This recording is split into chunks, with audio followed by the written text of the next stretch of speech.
mercy. Terima kasih untuk penyertaan-Mu, perlindungan-Mu, untuk kasih-Mu yang gak pernah habis dalam hidup kami, Tuhan.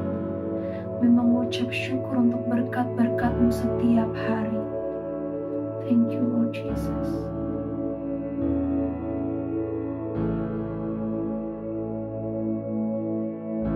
The Lord bless you and keep you. Make His face shine upon you and be gracious to you. The Lord turn His face toward you and give you peace.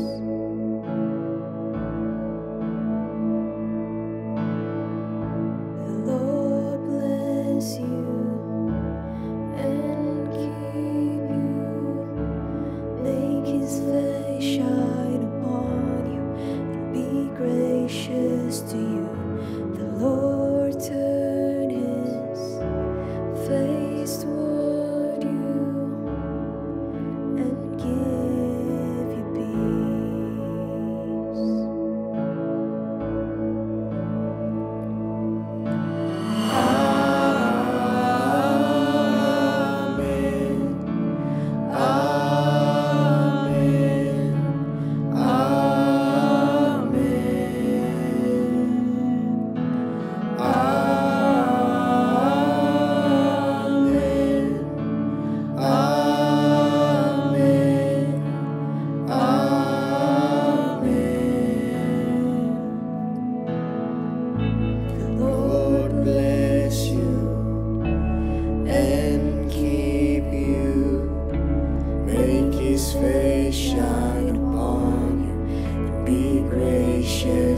running after me.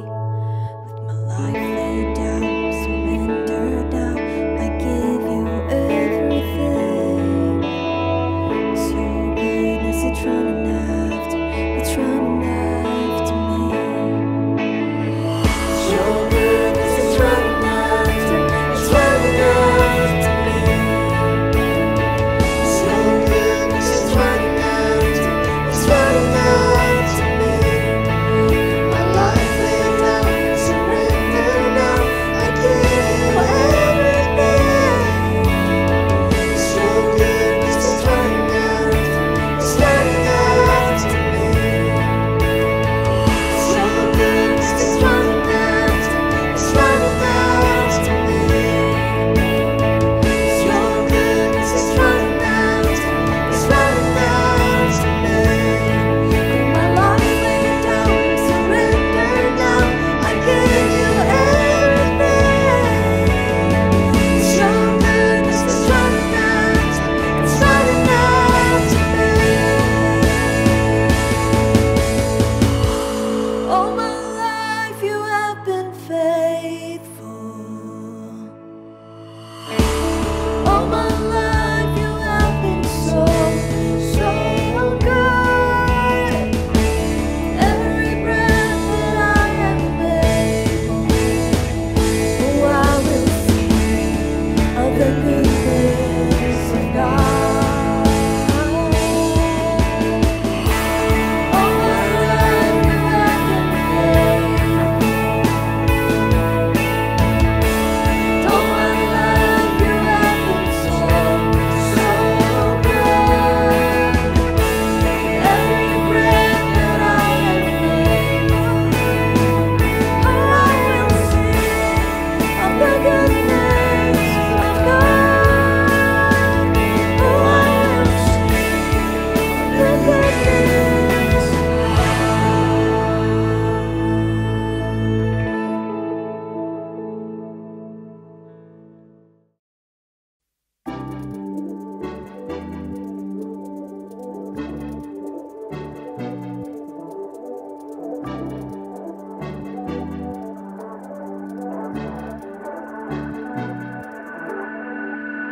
Ku bawa pujian bagimu, korban syukur untuk tahtamu. Hidupku semuanya milikmu. Untuk Yesus Tuhan Rajaku. Segala kemuliaan hanya bagimu. Pujian dan hormatku hanya untukmu. Semuanya darimu, semuanya untukmu. Bagi Yesuslah kemuliaan sekarang dan selamanya. Semuanya darimu, semuanya untukmu. Bagi Yesuslah kemuliaan sekarang dan selamanya.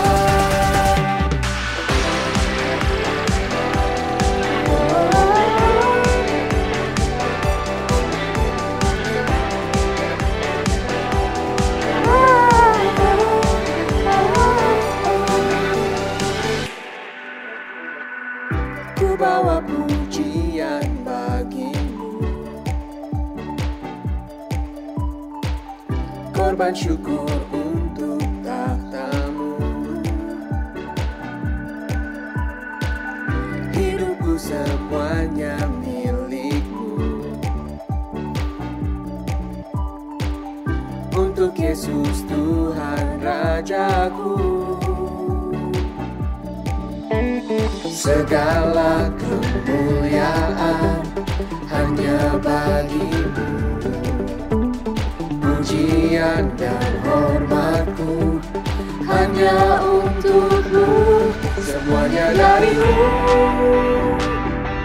semuanya untukmu. Bagi Yesuslah kemuliaan sekarang dan selamanya. Semuanya dari-Mu,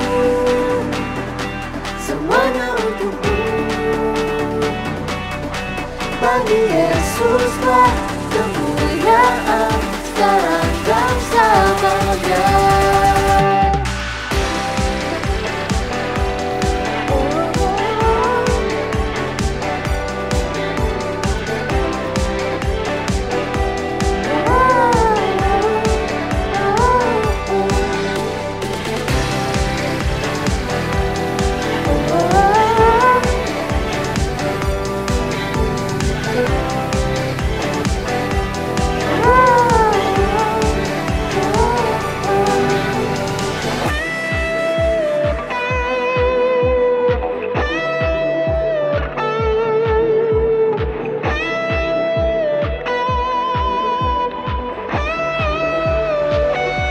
Semuanya dari-Mu, semuanya untuk-Mu. Bagi Yesuslah kemuliaan sekarang dan selamanya. Semuanya dari-Mu, semuanya untuk-Mu. Bagi Yesuslah kemuliaan sekarang dan selamanya. Semuanya dari-Mu, semuanya untuk-Mu. Bagi Yesuslah kemuliaan sekarang dan selamanya. Semuanya dari-Mu, semuanya untuk-Mu.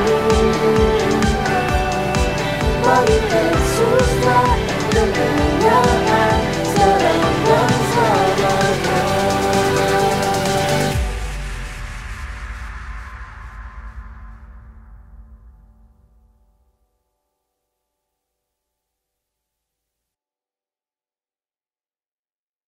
Tuhan Yesus, terima kasih buat hari ini. Terima kasih kalau Engkau udah hadir di tengah-tengah ibadah kami, walaupun kami harus beribadah masih dari rumah. Tuhan, kami percaya hadirat-Mu nggak terbatas oleh ruang dan waktu, dan kami percaya dalam setiap season dalam kehidupan kami, Engkau selalu bekerja, Engkau selalu setia, Engkau nggak pernah meninggalkan kami. Sebentar kami mau memberikan persembahan, kami juga mau mendengarkan firman-Mu, biar Engkau sendiri yang berbicara kepada kami, supaya kami bisa bertumbuh dan menjadi semakin serupa dengan Engkau, Tuhan. Terima kasih Bapa, hanya di dalam nama-Mu kami berdoa dan bersyukur. Haleluya, amin. Teman-teman, sekarang kita akan memberikan persembahan.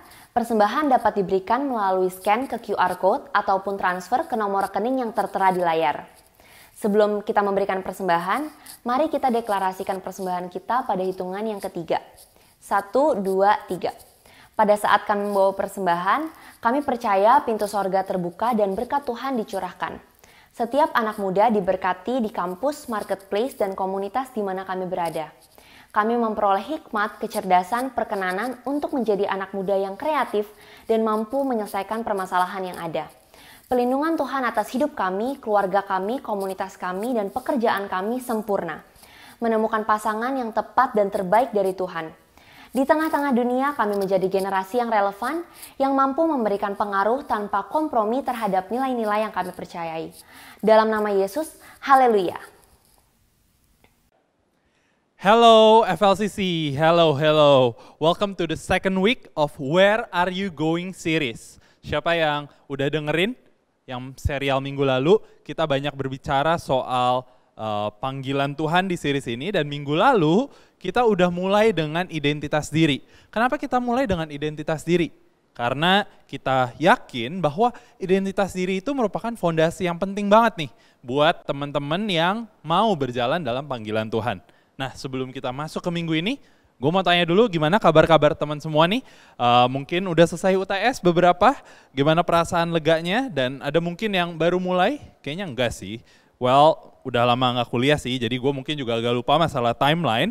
Tapi gue berharap, terutama di masa-masa, walaupun masih pandemi, gue berharap kita semua tetap selalu sehat, tetap selalu kuat, diberikan kekuatan di tengah masa-masa ini. Amin, amin. Nah, sebelum kita mulai, kita berdoa dulu ya. Oke, let's pray. Tuhan Yesus, kami mengucap syukur atas kesempatan yang Kau berikan. Terima kasih Tuhan kalau sebentar kami ingin mendengarkan firman-Mu, biar Engkau yang berbicara kepada kami pribadi lepas pribadi, sehingga kami bisa menjadi semakin serupa dengan Engkau. Kami yakin dan percaya Tuhan, Engkau akan hadir di setiap rumah, di setiap kos, di setiap apartemen, dimanapun kami berada, kami percaya hadirat-Mu akan datang. Terima kasih ya Bapak, kami siap mendengarkan firman-Mu dalam nama Yesus. Amin. Amin. Amin. Oke, nah jadi kita masih di series Where Are You Going? Seperti yang tadi gue udah bilang di awal. Kalau kemarin, minggu lalu kita udah berbicara tentang identitas diri, minggu ini kita mau membahas pentingnya berjalan di dalam panggilan Tuhan. Why is it important for us human to walk in God's calling? Apakah kita nggak boleh kalau punya rencana kita sendiri? Apakah kita kalau gitu nggak bebas? Apakah kalau gitu kita semua-muanya harus ikutin kata maunya Tuhan? Nah, mungkin beberapa teman-teman ada yang punya pertanyaan seperti ini.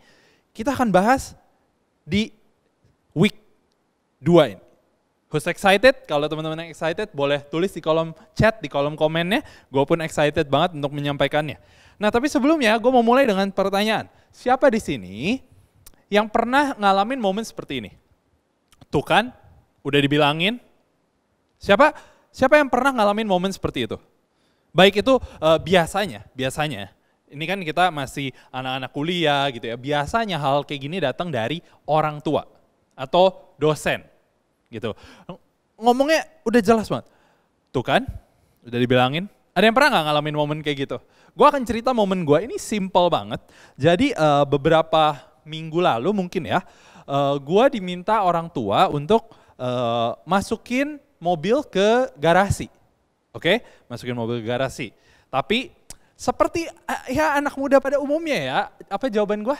Ya nanti nanti mah. Ya siapa yang di sini pernah mengalami hal yang sama ketika disuruh orang tua ngomongnya nanti. Ada. Ya tenang aja karena di sini karena teman-teman di rumah kan, jadi mungkin nggak akan kelihatan kalau ngangkat tangan juga. Nah, tapi gue akhirnya bilang nanti diundur sampai akhirnya gue ketiduran dan mobil itu nggak dimasukin ke garasi, jadi di depan rumah. Nah, waktu bangun paginya, teman-teman pasti udah bisa duga deh. Waktu bangun pagi ketemu orang tua, nah langsung dibilang, tuh kan udah dibilangin langsung masukin. Kamu sih bilangnya nanti. Kita semua pernah ngalamin momen seperti ini. Benar gak sih? Nah, dan terkadang mau gak mau kita harus mengakui bahwa orang lain tahu lebih baik tentang kita. Orang lain tahu lebih baik. Waktu dia bilang misalnya, mungkin dosen gitu ya, ini mata kuliahnya atau materinya tuh susah. Kamu jangan belajar semalam sebelumnya ya. Terus kita belajar semalam sebelumnya, kita kebut, nilai kita jelek, dosen kita akan bilang apa? Tuh kan udah dibilangin. Karena kenapa dosen kita bisa ngomong kayak gitu? Ya karena dosen kita lebih tahu tentang materinya.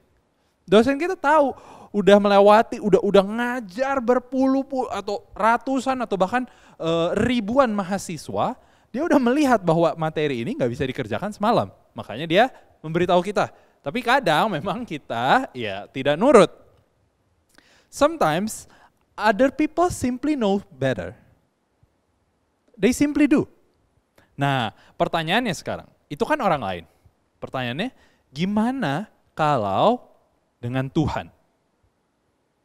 Pernah teman-teman renungkan? Kalau terkadang orang lain tahu sesuatu lebih baik dari kita, gimana tentang Tuhan? Tuhan yang kemarin kita udah belajar sama-sama, Tuhan yang menciptakan kita. Kira-kira apakah ada hal yang Tuhan tidak tahu? Enggak, karena Tuhan Maha tahu. Jadi Tuhan tahu segalanya, berarti gini, ketika Tuhan memerintahkan sesuatu, oke, itu adalah untuk kebaikan kita. Karena Tuhan tahu kita. Tuhan tahu manusia, Tuhan tahu dunia ini, Tuhan tahu segala sesuatu. Dan karena Tuhan tahu segala sesuatu, makanya hal-hal yang Tuhan omongin, firman Tuhan, perintah Tuhan adalah sebenarnya untuk keuntungan kita. Nah, untuk melihat lebih jauh, kita langsung aja masuk ke ayat Alkitab yang akan kita bahas hari ini.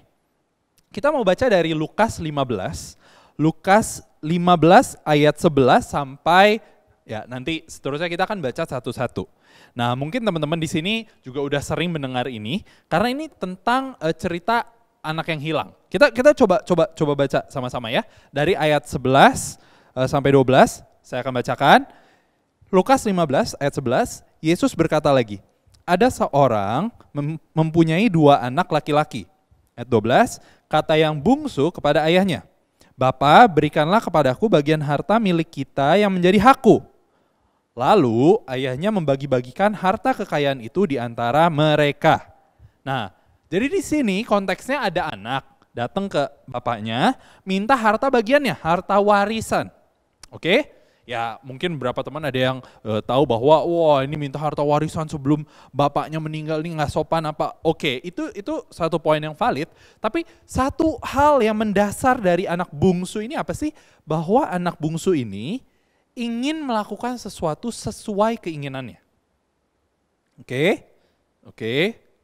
Coba direnungkan dulu, ditaruh di dalam pikiran bahwa anak bungsu ini ingin melakukan sesuatu sesuai dengan keinginannya. Dia mau menuruti dirinya sendiri. Oke. Kita lanjut ke ayat berikutnya di ayat 13. Di ayat 13, Lukas 15 ayat 13, beberapa hari kemudian anak bungsu itu menjual seluruh bagiannya itu. Wow, langsung dijual. Lalu pergi ke negeri yang jauh. Di sana ia memboroskan harta miliknya itu dengan hidup berfoya-foya. Kayaknya seru ya. Kayaknya seru gitu. Wah, langsung dihabisin. Mungkin kalau konteks sekarang, misalnya teman-teman lagi kuliah, wah dia tiap hari nongkrong di tempat makan mahal, ya kan? Wah, postingan Instagramnya pokoknya bagus-bagus terus. Gue tidak menyalahkan yang punya postingan Instagram bagus, tapi again, yang dari cerita ini, orang ini menghabiskan seluruh hartanya untuk hal itu. Atau mungkin bagi yang suka gaming, saya suka game. Buat yang suka gaming, top up terus. Nah, kita lanjut. Di ayat 14, setelah dihabiskannya semuanya, timbullah bencana kelaparan di dalam negeri itu. Dan ia pun mulai melarat. Kaum melarat. Dari yang tadinya super kaya, jadi mungkin dari Instagramnya selalu tempat-tempat bagus, jadi melarat. Nggak pernah posting apa-apa lagi. Kenapa? Nggak punya apa-apa buat diposting, menurut dia. Ini kalau gue coba menggambarkan ke kehidupan sekarang gitu ya. Nah, kita lanjut ke ayat 15. Lalu ia pergi dan bekerja pada seorang majikan di negeri itu. Orang itu menyuruhnya ke ladang untuk menjaga babinya. Nah, di sini mungkin teman-teman udah bisa bayangin nih, dari yang tadinya hidup berkelimpahan, bisa beli semua yang dia pengen, sekarang jadi petugas penjaga babi. Oke, lanjut di ayat 16. Lalu ia ingin mengisi perutnya dengan ampas yang menjadi makanan babi itu, tetapi tidak seorang pun yang memberikannya kepadanya. Wow, pengen makan makanan babi. Kayaknya kalau tidak benar-benar sampai kesulitan masalah keuangan, kayaknya nggak mungkin deh mau makan makanan babi. Mungkin kalau di kita juga kan misalnya anggap kita lagi belanja nih ke salah satu supermarket, kita lihat makanan kucing atau makanan anjing gitu, makanan untuk hewan peliharaan. Ada yang di sini tertarik gitu terus pengen gitu kayak gatel, pengen beli, kayaknya enak deh, gue pengen cobain. Ada yang kayak gitu, gue sih nggak pernah tertarik. Mungkin kalau lihat sereal, ya lihat makanan-makanan yang bermicin gitu kan, iya mungkin. Tapi ngelihat makanan hewan, gue sih nggak tertarik. Jadi kalau sampai orang ini bisa, lalu ia ingin mengisi perutnya dengan ampas yang menjadi makanan babi, berarti tidak ada pilihan lain. Tidak ada pilihan lain. Itu pun dia tidak bisa dapat. Nah dari sini kita bisa lihat bahwa yang pertama ya, tadi dibilang bencana datang. Tahukah bahwa hidup ini ada kejadian-kejadian yang simply kita tidak bisa prediksi. Ada mungkin kejadian-kejadian seperti ini ya, bencana. ya bencana ini bisa diterjemahkan ke dalam berbagai hal. Kalau kita tarik ke kehidupan sekarang, kita terkadang tidak bisa mencegah sesuatu untuk terjadi kepada kita. Tapi yang bisa kita lakukan apa? Kita bisa mempersiapkan diri kita ketika hal tersebut datang. Contoh tadi kan anak bungsu ini memfoya-foyakan hartanya. Dia menghabiskan hartanya. Ya mungkin saat itu dia senang, tapi ketika bencana datang dia jadi tidak punya apa-apa. Lain ceritanya kalau anak ini menghabiskan seperlunya, ketika bencana datang, hidupnya tidak akan hancur. Makanya penting banget untuk mempersiapkan hidup kita terhadap berbagai kemungkinan.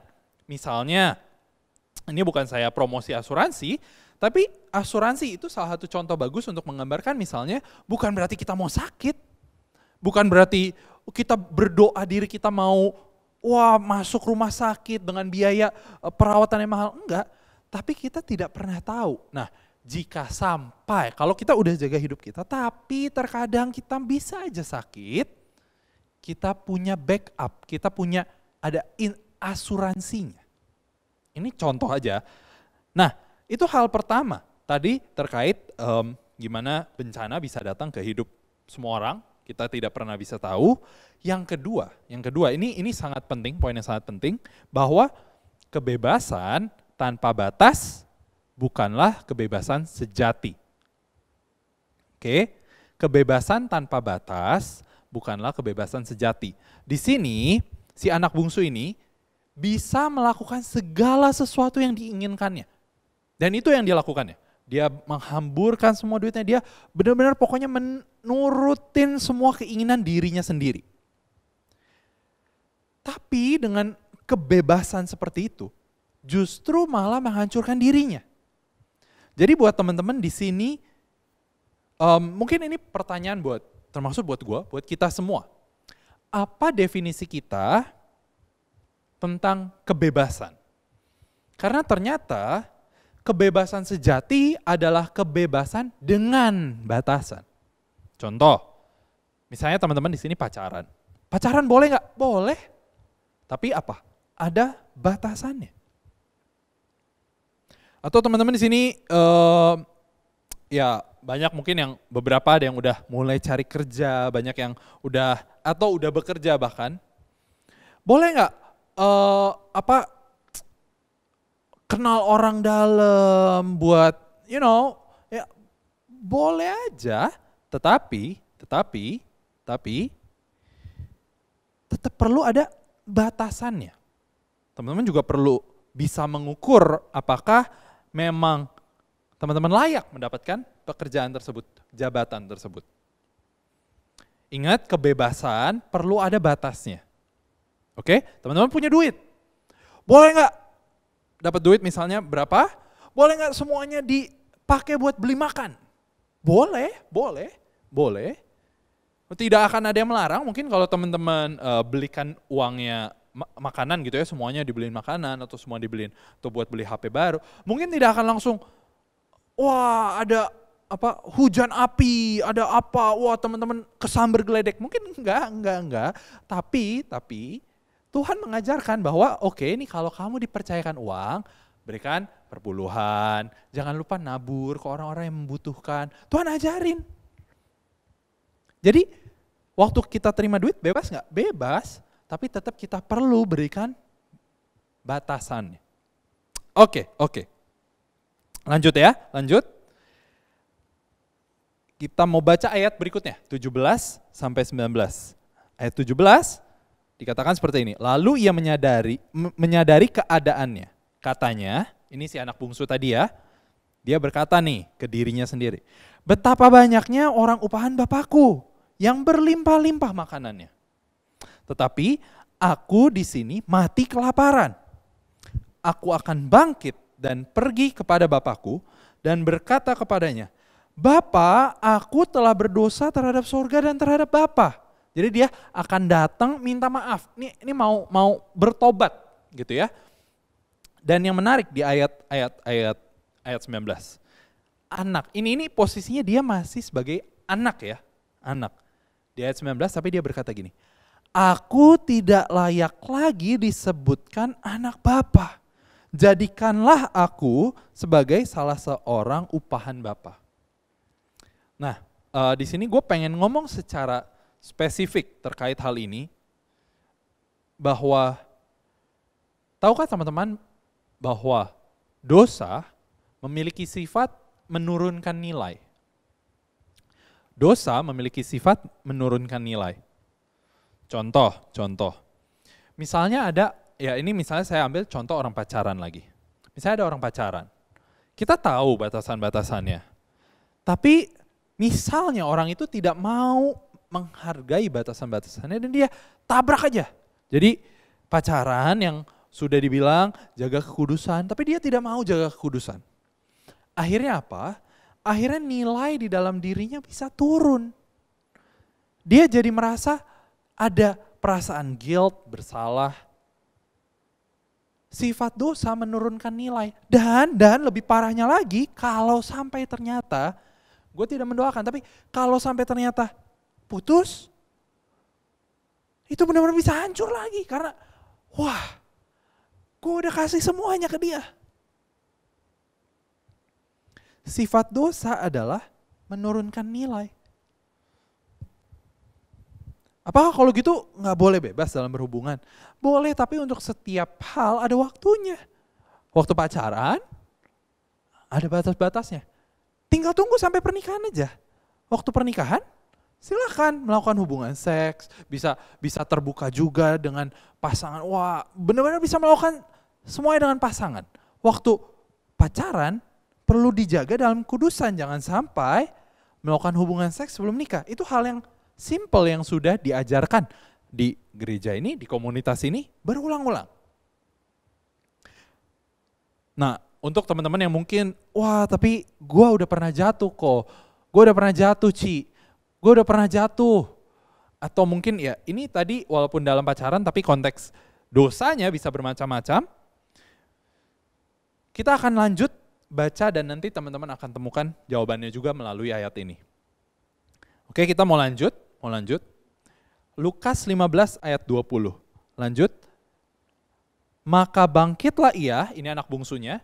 Oke, dia bangkit dan pergi kepada bapaknya. Ketika ia masih jauh, anak bungsunya masih jauh, ayahnya telah melihatnya, lalu tergeraklah hatinya oleh belas kasihan. Ayahnya itu berlari mendapatkan dia, lalu merangkul dan mencium dia. Wow. Kata anak itu kepadanya. Ini jadi anaknya mengulang skrip yang sebelumnya udah dipersiapkan. Bapa, aku telah berdosa terhadap sorga dan terhadap Bapa.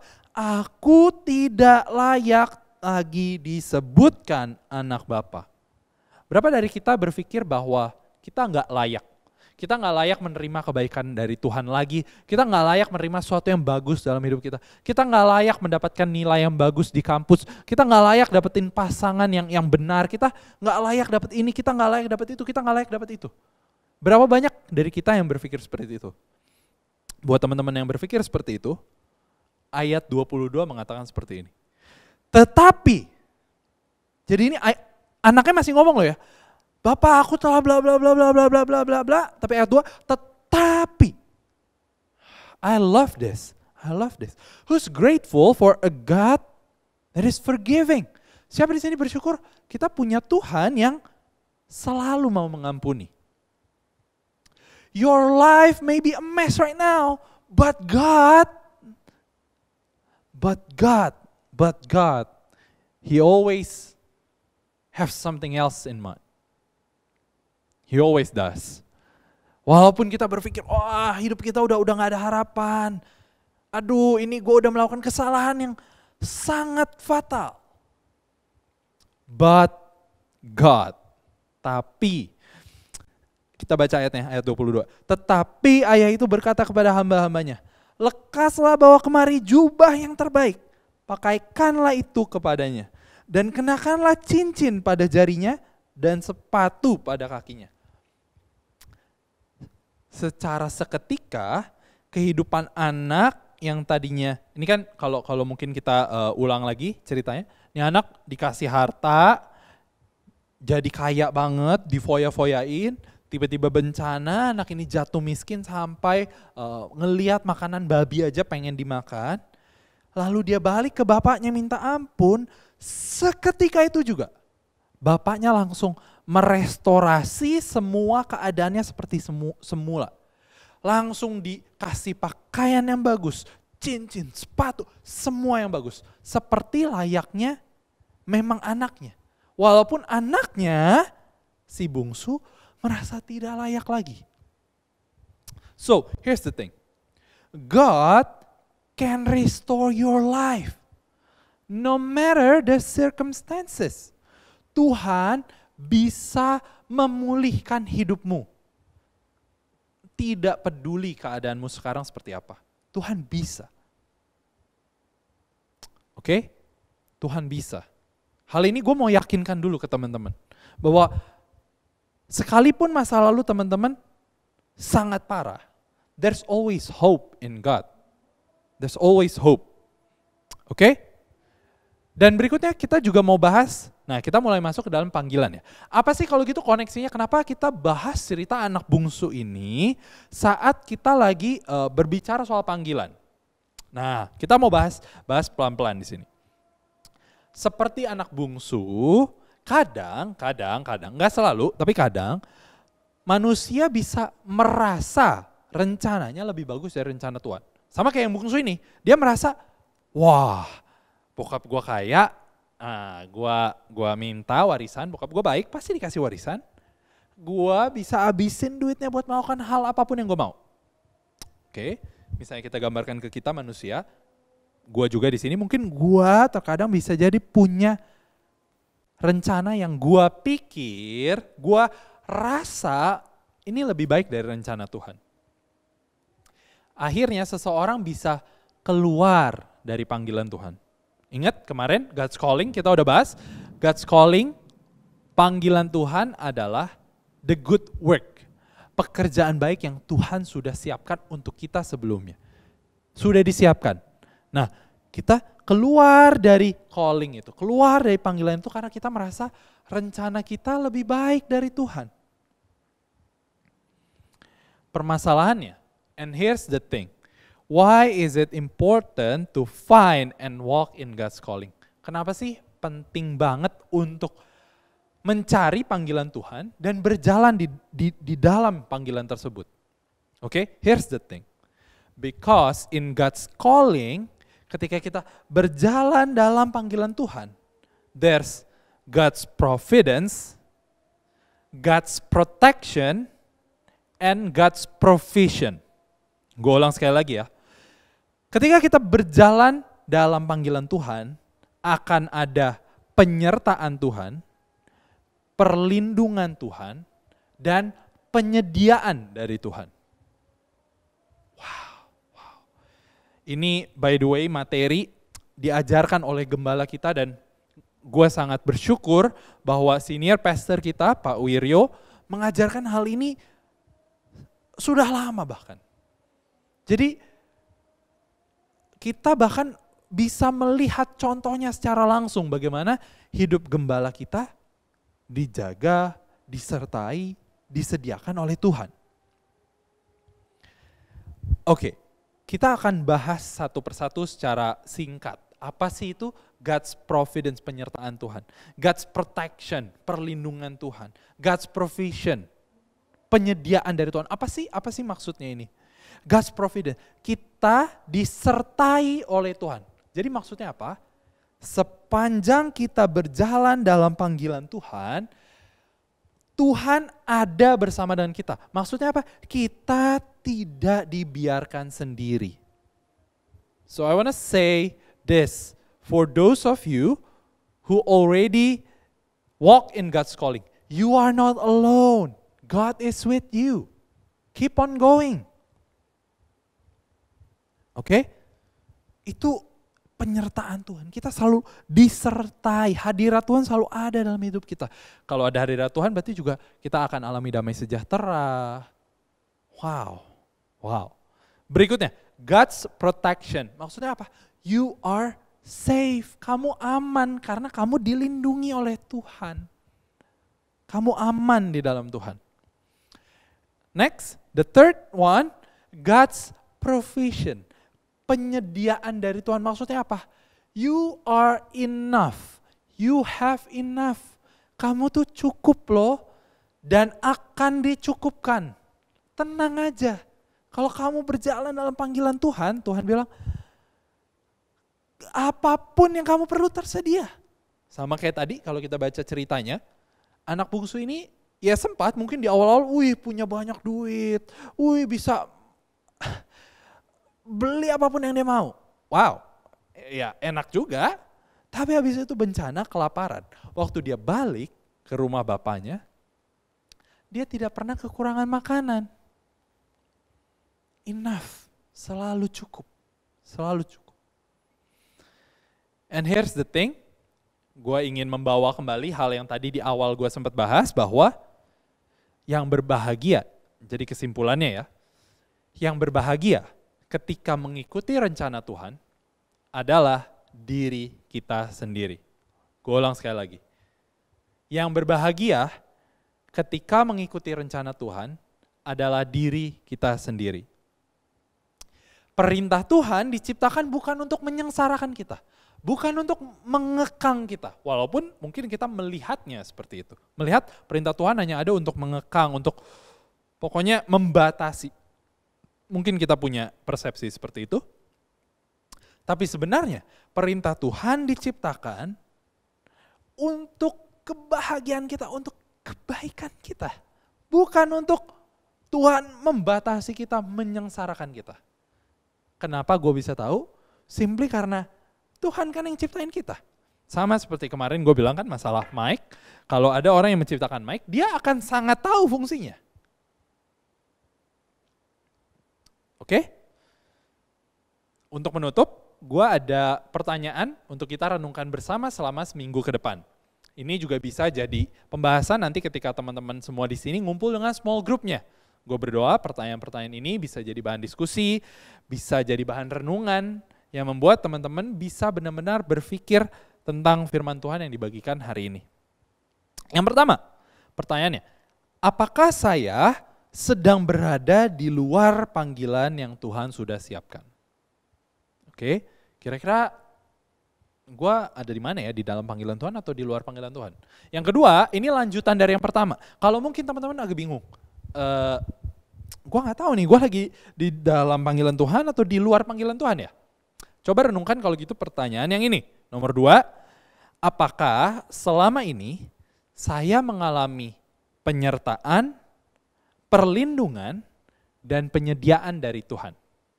Karena kan tadi kita belajar bahwa di dalam panggilan Tuhan ada ketiga hal ini. Berarti kalau teman-teman kayaknya tidak pernah mengalami ketiga hal ini, mungkin teman-teman di sini perlu berpikir, apakah saya sedang berada di dalam panggilan Tuhan? Oke? And for those of you, if you have been away, kalau teman-teman di sini ada yang merasa, Ci, Bang, Kak, gue udah jauh dari Tuhan. Let me remind you. Gue mau ingatkan berdasarkan tadi ayat di Alkitab, ini bukan gue yang ngarang-ngarang sendiri. Bukan gue yang ngarang-ngarang. God is always there. Tuhan selalu ada di sana dan Tuhan siap menyambut kamu lagi ketika kamu datang. Oke? So here's the bottom line. Carilah dan berjalanlah dalam panggilan Tuhan. Karena di sana ada penyertaan, perlindungan, dan penyediaan dari Tuhan. Find and walk in God's calling. Because in God's calling, there's God's providence, God's protection, and God's provision. Amin. Amin. Mari kita berdoa dan siapkan juga hati kita untuk perjamuan kudus. Tuhan Yesus, Bapa yang baik, terima kasih Tuhan atas firman-Mu yang telah mengingatkan kami betapa Engkau mengasihi kami. Tuhan, secara khusus kami ingin bersatu hati berdoa. Aku ingin berdoa Tuhan untuk setiap orang yang mungkin sekarang sedang merasa jauh dari Tuhan. Kiranya Tuhan Engkau yang datang personally Tuhan, pribadi lepas pribadi kepada setiap kami. Sehingga kami dapat merasakan kasih Tuhan sekali lagi. Tuhan, aku berdoa Tuhan biar Engkau jamah setiap hati yang sedang jauh daripadamu Tuhan. Dan aku berdoa Tuhan, biarlah mulai dari hari ini Tuhan, kami dapat terus memilih untuk mencari dan berjalan dalam panggilan Tuhan. Terima kasih Tuhan atas firman hari ini. Kami mengucap syukur atas firman-Mu. Kami percaya walaupun firman ini selesai di sini, tapi Engkau tidak akan pernah berhenti berbicara di dalam kehidupan kami. Terima kasih atas komunitas yang Engkau berikan. Aku yakin dan percaya Tuhan, bahwa Engkau akan beracara di setiap kehidupan anak-anak muda, sekalipun kami masih muda. Tapi aku yakin dan percaya Tuhan, bahwa anak-anak muda yang ada di sini, yang mendengarkan kebenaran firman-Mu ini, dapat melakukan hal-hal yang luar biasa. Terima kasih ya Bapak, terima kasih ya Tuhan. Dalam nama Yesus kami sudah berdoa dan mengucap syukur. Mari yang percaya sama-sama katakan, amin, amin, amin. Mari sama-sama kita siapkan anggur dan roti untuk menerima perjamuan kudus pada hari ini. Jika saudara sudah siap, saya jemput untuk bangkit berdiri dimanapun saudara berada. Sebab apa yang telah kuteruskan kepadamu telah kuterima dari Tuhan, yaitu bahwa Tuhan Yesus pada malam waktu Ia diserahkan mengambil roti. Mari angkat roti di tangan kanan kita tinggi-tinggi di hadapan Tuhan. Dan sesudah itu Ia mengucap syukur atasnya, Ia memecah-mecahkannya dan berkata, inilah tubuhku yang diserahkan bagi kamu. Perbuatlah ini menjadi peringatan akan aku. Kekasih-kekasih Kristus, bukankah roti yang kita pecah-pecahkan ini adalah persekutuan kita dengan tubuh Kristus? Mari kita makan dalam nama Yesus.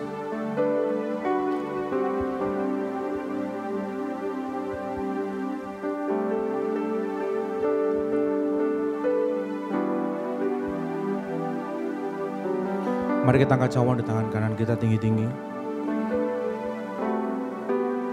Demikian juga Ia mengambil cawan sesudah makan lalu berkata, cawan ini adalah perjanjian baru yang dimeteraikan oleh darahku. Perbuatlah ini setiap kali kamu meminumnya menjadi peringatan akan aku. Bukankah cawan pengucapan syukur yang atasnya kita ucapkan syukur ini adalah lambang persekutuan kita dengan darah Kristus? Mari kita minum dalam nama Yesus.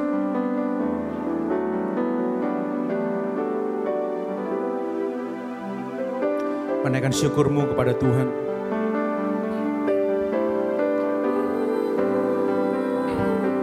Sampaikan terima kasihmu kepada Tuhan.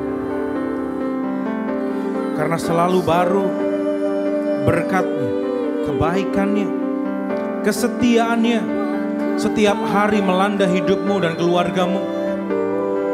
Dan sungguh tiada Allah yang seperti Engkau, Yesus. Allah yang berani berjanji dan pasti menepatinya. Banyak orang yang berjanji tapi mereka tidak menepati. Kami mengucap syukur sebagai orang percaya.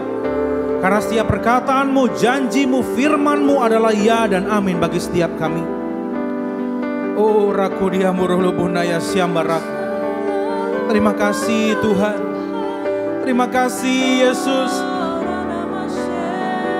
Terima kasih Tuhan untuk setiap kekuatan yang Kau berikan bagi kami. Sehingga kami dimampukan berjalan Tuhan. Ajar kami untuk melihat bukan dengan mata jasmani kami. Karena meskipun keadaan tidak menentu, tapi kami percaya orang yang mengandalkan Tuhan tidak akan pernah ditinggalkannya.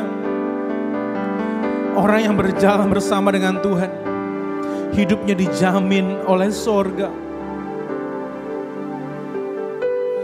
Jadikan kami Tuhan anak-anak muda yang takut akan Engkau, yang mengasihi-Mu Tuhan, yang juga berlaku setia kepadamu seperti Engkau setia kepada kami.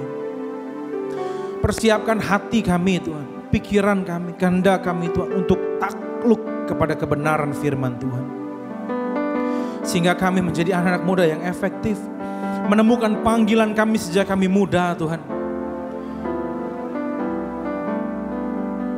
Kami akan menjadi anak muda yang berbeda, yang bisa dipercaya Tuhan untuk menolong sesama kami, generasi kami. Karena kami percaya Tuhan, sebentar lagi di waktunya Tuhan, Engkau akan mencurahkan Tuhan roh-Mu Tuhan secara besar-besaran Tuhan atas bangsa ini. Dan kami gak mau menjadi anak-anak muda yang hanya kagum dan takjub akan kebaikan dan kehebatan Tuhan. Kami mau menjadi anak-anak muda yang siap pada waktu roh-Mu dicurahkan Tuhan. Kami siap Tuhan menanggung beban yang Tuhan percayakan kepada kami. Karena setiap orang yang dilawat Tuhan, mereka adalah bagian kami Tuhan. Kami mau memakai hidup kami Tuhan untuk menjadi perpanjangan tangannya Tuhan atas mereka. Kami mau bawa mereka ke rumah-Mu. Kami mau bawa mereka kepada pengenalan akan Kristus. Mereka yang belum mengenal Tuhan akan mengenal Tuhan lewat hidup kami. Dan kami berdoa Tuhan, nama Yesus akan menjadi nama yang diperbincangkan di mana-mana. Di seluruh pelosok, kampung, desa, kota sekalipun Tuhan, nama Yesus akan menjadi nama yang dibicarakan oleh banyak orang. Karena Engkau begitu dahsyat dan hebat. Kami melepaskan berkat Tuhan atas gereja ini Tuhan, atas GBWTC, atas Banten Tuhan, atas Indonesia Tuhan. Biarlah lawatan-Mu Tuhan menyeluruh Tuhan atas bangsa kami. Setiap pulau yang ada Tuhan akan menikmati kasih-Nya Tuhan. Terima kasih Bapa. Kami percaya Tuhan, tangan-Mu selalu ada Tuhan atas bangsa kami. Pulihkan Indonesia. Pulihkan kami Tuhan dari segala krisis ekonomi Tuhan, aku berdoa. Tuhan jaga pekerjaan usaha setiap kami, orang tua kami, supaya kami gak mengalami kekurangan Tuhan. Iman kami tetap teguh berdiri di dalam Engkau, karena kami percaya Engkaulah satu-satunya jawaban yang kami nantikan. Terima kasih Tuhan untuk firman-Mu. Biar ini menjadi bekal kekuatan kami Tuhan, untuk tetap percaya kepadamu Tuhan. Ya, kalau sebentar kami akan menyelesaikan ibadah kami mau angkat dua tangan kami untuk terima berkat-Mu. Biarlah berkat yang terbaik adalah Bapa di sorga. Berkat yang terbaik dari Tuhan Yesus. Berkat yang terbaik dari Roh Kudus menyertai hidup keluarga-Mu, sekolah, kuliah, pekerjaan, bisnis, usaha, dan pelayanan-Mu. Mulai hari ini, besok, bahkan sampai selama-lamanya. Kita yang percaya dan diberkati Tuhan, sama-sama katakan amin, amin.